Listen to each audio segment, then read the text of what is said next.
How's it going, everyone? I want to make a quick video on a strategy that it really does work as long as you have proper risk management. I'm going to show you guys exactly how I've been doing this. This is my futures trading, and it works really amazing. And I want to clarify some things. So I'm going to make this video. I made a previous one, but I want to really clarify things and how I like to do it, how I do my risk management in everything, so there's no confusion. And if there is still confusion, I'll be in the Discord. I do have a Discord here. We have futures chat here where I post some plays here and everything. But let's go right into the video, and I'll show you guys everything that I do with this strat. So 15-minute, that is literally all you need, and then EMAs. So you have your 15-minute chart, and then your three EMAs, the EMA 5, 10, and 20. 5 is purple, 10 is yellow, and the 20 is the blue. Not really going to trade the purple unless there's like a, I don't know, it's got to be a really strong trend. And the purpose of this strategy is to trade the trend. And currently we are, the market is live right now. It's 2:43 p.m. And basically what we're looking for is the market to retest back to this 10 and then back to this 20. That's what we're trying to do. So yeah, this 10 is this yellow. That's where you could take an entry. My favorite is the 20, this blue band, because your risk versus reward is the best. And how I play that, as you can see right in here, when we hit this 20, your stop loss will be just above it, and I did get triggered on a stop here, unfortunately. Just barely hit me. And the how I do it, I do a bracket order. You can look, everything's going to be different depending on what you're trying to do. But for me and my risk management, I like to do, if I'm doing a mini, I like to look to risk around $200, and then I want to make at least a little over 1-to-1 R&R. So if I'm risking $200, my bracket order will, the minute I place a trade, it will automatically be in here, and then my profit will automatically be there when I post it. This trade would have worked out, just barely hit my stop. As you can see, we hit this EMA 20 and we go down. And you might ask, well, why do you just take a short here? It's because, one, if you look at the 15-minute chart, it's going down, right? As you can see, we're clearly under. I mean, these candles right here, you can clearly see, okay, we're starting to break down. And I did take an entry on this EMA 10, and we made massive money. And as you can see, it tries to go back. I wouldn't have taken this, but it did go down. And then it goes right back up here, and then gets me stopped, but then it goes back down. I did take it on this one right here. We went right back to the 20, and we went down.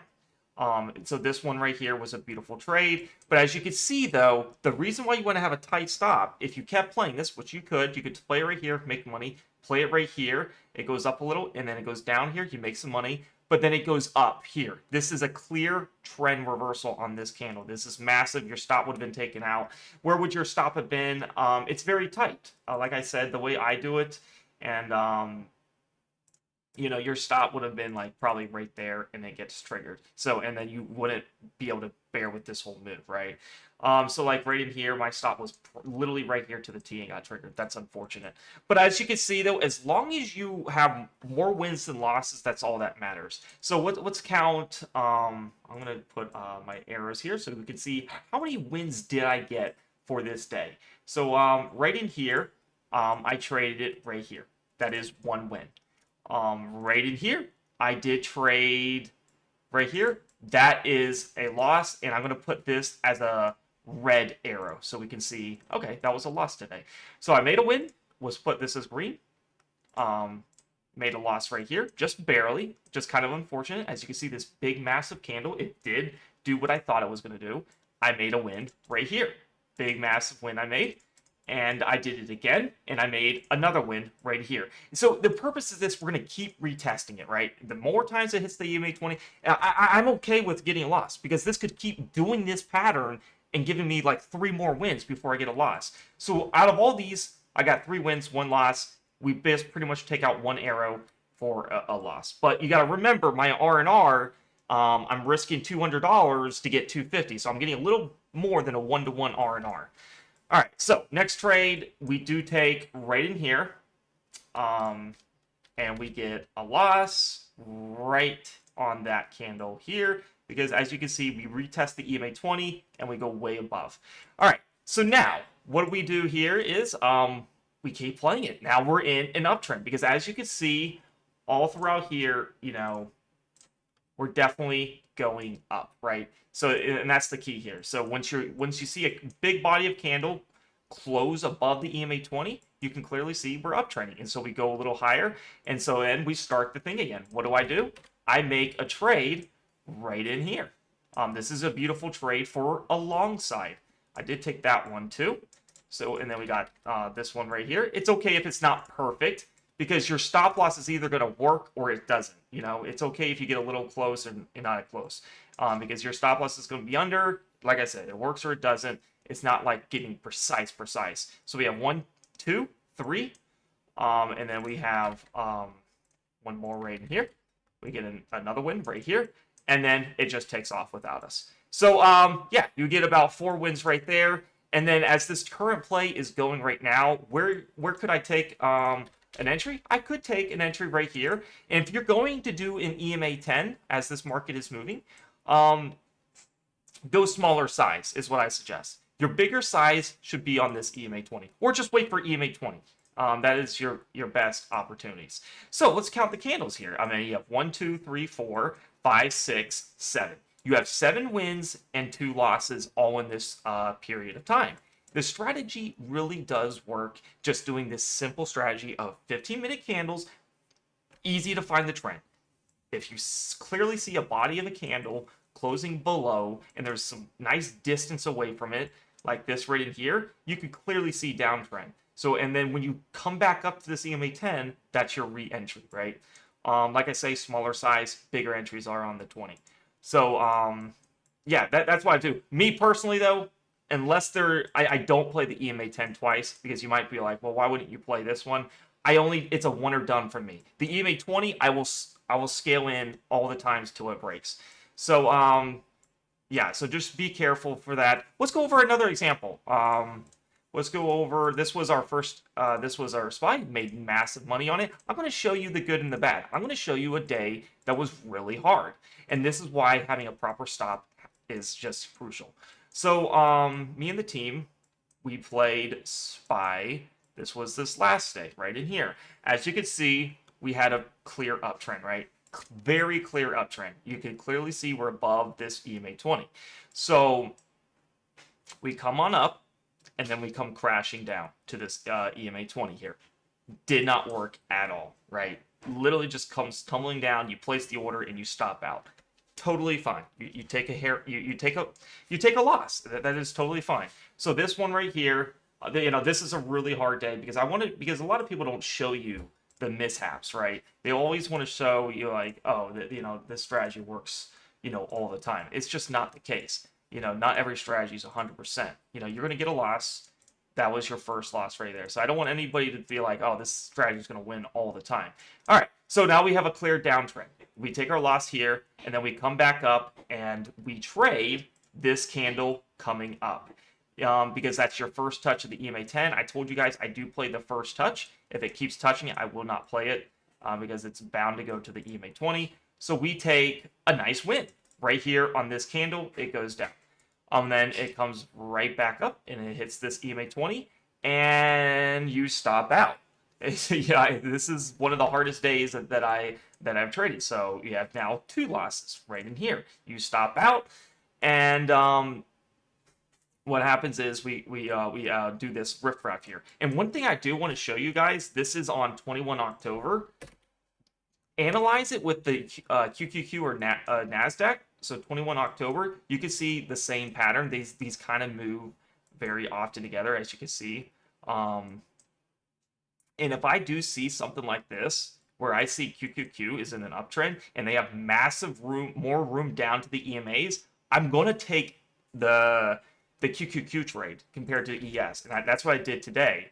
And I'll show you an example on today. You see how like we have massive room to these EMAs, like they're clearly spread out, like very clearly spread out. And then NQ, look at this. It goes down because there wasn't massive room to the EMAs. So this was 12 o'clock, 12:15, 12:30. Let's go to ES on 12:15, 12:30. Look at this. On 12:30, we're not breaking the EMA 20s. This is where you would take your massive gains. And I would look at that. And if I see NQ, if I see NQ like this, already touching EMA 20, I want to make myself clear here. If you see EMA 20 getting touched by NQ, but you don't see it for SPY, like then you need to wait for SPY. Take SPY over NQ. So yeah, I do want to share that example here. We might be able to take a live trade with you guys. I'm already up a lot. So I might be able to show you guys a live trade of micros. Limit buy. Let's do like 2 micros right here. If that fills, that'd be a good learning. You would get to see a live trade happen. Obviously, I don't want to make. I already made a lot, so I don't want to give my gains back. But just for practice, I want to show you guys something if it does happen. So yeah, I would place my trade right here on the EMA 10, as this would be a big uptrend. First bounce back down to this 10, I would look to take, some profit. Depending on my risk versus reward, my stop loss would be in between these EMA 20s and 10, and my risk would be a 1.1 R&R, roughly 1-to-1 R&R. All right, so yeah, I just want to clarify that. Just want to clarify that real quick. But yeah, let's go back to ES. I guess I have my chart on the wrong one. I was doing MES. So yeah, we have a loss here, win, loss. And as you can see, it's just very choppy. Nothing really to take, okay? And but the NQ chart looks much better, and that's why I said switch to NQ. So as you can see right in here, you come up, get the uptrend. It's not choppy. You're hitting the 20, and you go up. You hit the 20, you go up. Hit the 20, go up. 20, go up. 20, go up. Kind of like today, and you would have got 5 wins in a row. And then if you're looking at ES, you're like, oh, wow. I'm not really seeing anything. NQ gave a very strong structure. If you ever see, like, where you're tight on the bands like this, it's just choppy. You can't trade this. It's too choppy. It's going to go up, down, up, down. So look at the other one and see what are you seeing? Well, we're seeing way more than just choppy, right? We're seeing a clear up, and we're seeing respection here, right? If it doesn't work, you see a very clear down uptrend coming, whereas you didn't see that in the SPY. So that's why I want to say do the market that works for you, and that would be the best. It might get filled right here. I hope so. But yeah, that was the thing here. I just want to show you guys. Yeah, you would have won 4 times in a row, and yeah, you would have lost twice on ES here, 1-1. So this cancels out this. You still would have been up on the day on one of the hardest days that I've seen trading. You don't see that happen much. But yeah, I encourage you to backtest this strategy. It's very simple, 15-minute strat, not much. Really, it's not hard. It's just, are you going to stick to your risk management? Your stop loss should always be between, the EMA 10 and 20. If you do the 10, if you do the 20, put yourself a little far down, but not too far down, right? You want to put yourself down, but not too far. So, yeah, that's my thing here. And this right here is an example on how I would place an order. I place it right here on the EMA 10, and then I'll drag my stop right here. So I'm kind of hoping it would kind of like fill it, just so you guys can see. But and so you can see kind of how I did the risk management. And then if this fails, it hits my stop, then I go a bigger size on this 20. This is more just a really quick bounce that you'll get, and then this 20 is where you get the bigger bounce. So yeah, that's really the strategy. I've loved doing this on futures. Now people ask me, well, what about options? Well, it's the same thing. It's really what the chart is showing, right? As you can see, if the candle's here and you're at, I don't know, minus 10, 20%, then you need to take the trade off, if you're doing options. If you want to make sure where your trade is not as volatile, then do, put it right there, then do a bigger DTE, right? Do a 1 DTE or do a weekly. It just really depends on your risk preference, right? But yeah, that's my strategy. This is really just simple, basic, right? You can clearly see when we're up trending, we're above the EMA 20. When we're down trending, you're below the EMA 20. And when you're below, you look for shorting and the retest of the EMA 20. When you're above, you look for longs at the EMA 20. And it's okay if it penetrates a little. That is totally fine. And then you just ride it out. Your risk versus reward for me is always 1.1. If you're trying to make 100, if you're trying to risk $100, then you should be able to make $100. Okay, and that's really all there is to it. All right, guys. Just barely missing me right here. Just barely missing me. This is right here where I would do that order. It's like right here. Just barely missed it. I kind of went a little lower, but as you can see, you see how the algos look at these areas, and they look at these for rejection points. You have this big move up, you come down, retest pattern, and then you go back up. So yeah, there it is. It's going up. Just barely missed. I think I changed it a little. I think I initially had it here. I would have filled there, but oh well. All right, guys. Thank you so much for watching. This is how I do the 15-minute strat. I think anyone can do it. If you guys want to join the Discord, definitely join. I do all this kind of strategies here. You can click the link down below in the YouTube comments below. It will say join the premium Discord for my alerts and system. It'll take you to this free chat landing page. All you have to do is hit day trade alerts, and that will get you access to the highest membership. And it's super affordable. If you hit server shop here, you'll see the price is only $12 a month. Subscribe on computer, and it is literally a flat rate of $11.99. If you do it on your phone and subscribe through the app, it will probably charge you a couple extra dollars. So do keep that in mind. But yeah, I really like this strategy. I have another strategy that I think you guys are going to really like. It's the 1-minute strat. These two strategies will make you a full-time trader as long as you practice proper risk management exactly how I told you, and you will be fine. All right, guys. I'll see you guys in the Discord. Links down below in the YouTube comments. They'll be pinned. Hope to see you guys then. Happy trading, everyone, and I wish you guys the best. Peace out.